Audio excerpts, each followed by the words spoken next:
আচ্ছা এখন কার লগে দেখা করছো? কেডা? দাদা। বাবার কি হয়? আগে খাই নাও। গিলছ? দাদা বাবার কি হয়?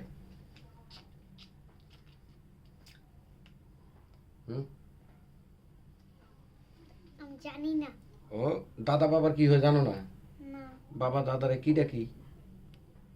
আব্বা। হ্যাঁ আবার বলো। আব্বা। এটা দেখো। আব্বার মধ্যে মজা আছে। তুমি যে বাবা ডাকো আমার কাছে মজা লাগে না। তুমি যদি আব্বা ডাকতা তাহলে মজা লাগতো। কথা বুঝছো? এটা শুদ্ধ ভাষা। শুদ্ধ ভাষায় আমার কাছে ভালো লাগে না। একটু ভালাই আসো। তুমি যদি আব্বা আব্বা আব্বা কইতা তাহলে আমার কাছে ভালো লাগতো। ঠিক আছে দেখো না তাড়াতাড়ি আমি কি কই? আব্বা আব্বা না আমার জিব্বাটা দিকে নেই। আব্বা আব্বা লংটা কি হয়েছে? নাও